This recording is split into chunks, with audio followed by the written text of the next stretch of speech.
Hello friends, welcome to online learning centre. অনেক দিন পর ভিডিও নিয়ে আসলাম। আপনাদের আকাশ ভাই অসুস্থ ছিলেন, তাই আমরা প্রতিদিন ভিডিও নিয়ে আসতে পারিনি। তো আজ থেকে আমরা কন্টিনিউ আবার ভিডিও নিয়ে আসবো। তো চলুন, আজকে আমাদের টপিক হচ্ছে টেন্স। আজকে আমরা টেন্স নিয়ে আলোচনা করব। তো টেন্স অর্থ হচ্ছে বাক্য। এখন আমরা বাক্য কিভাবে তৈরি করব, দেখুন আমরা ইংলিশে টেন্স হচ্ছে তিন প্রকার। টেন্স হচ্ছে মূলত তিন প্রকার। কি কি? এক হচ্ছে প্রেজেন্ট টেন্স। কি? Present tense. দুই হচ্ছে পাস্ট টেন্স। এন্ড তিন নাম্বার হচ্ছে ফিউচার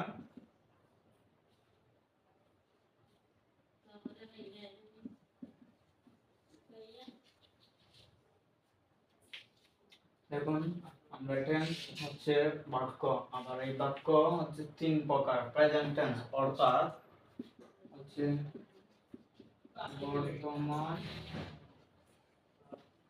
কাল, আর পাস্ট টেন্স অর্থাৎ অতীত কাল। কি কাল? অতীত কাল। এবং ফিউচার টেন্স মানে হচ্ছে ভবিষ্যৎ কাল। তো টেন্স মূলত হচ্ছে তিন প্রকার: present tense, past tense, future tense. অতীতকাল, বর্তমানকাল, ভবিষ্যৎকাল। তো এই টেন্সকে আবার প্রত্যেকটি টেন্সকে আবার চার ভাবে বিভক্ত করা হয়েছে। কি? যেমন প্রেজেন্ট ইনডিফিনিট, ইনডিফিনিট অথবা সিম্পল টেন্স। পরে present continuous tense. Present perfect tense. Present perfect continuous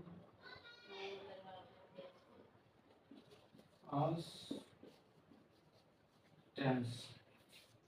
এইভাবে অন্যান্য যে তো present indefinite tense, past tense, future tense, আবার প্রত্যেকটি টেন্সের হচ্ছে চারটি ভাগ: প্রেজেন্ট ইনডিফিনিট টেন্স বা simple tense, present continuous tense, present perfect tense এবং পারফেক্ট কন্টিনিউয়াস টেন্স।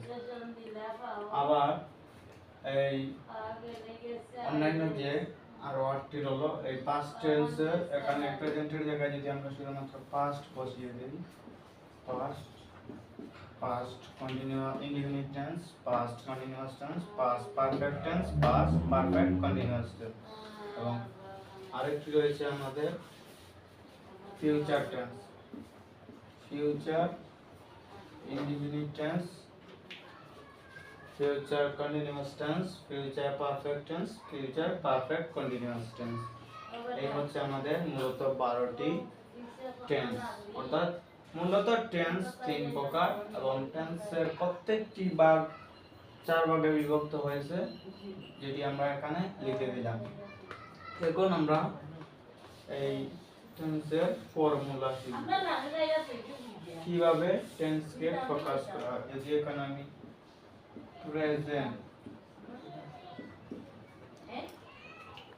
প্রেজেন্ট টেন্সের ফর্মুলা লিখি, তাহলে হবে subject plus V1 plus object. এই অবজেক্ট থাকতেও পারে, না থাকতেও পারে, এই নিয়ে মাথা কামানোর প্রয়োজন নেই। মূলত আমাদের প্রেজেন্ট ইনডিফিনিট বা সিম্পল টেন্সের ফর্মুলাটা হচ্ছে সাবজেক্ট প্লাস V1। এখন তারপর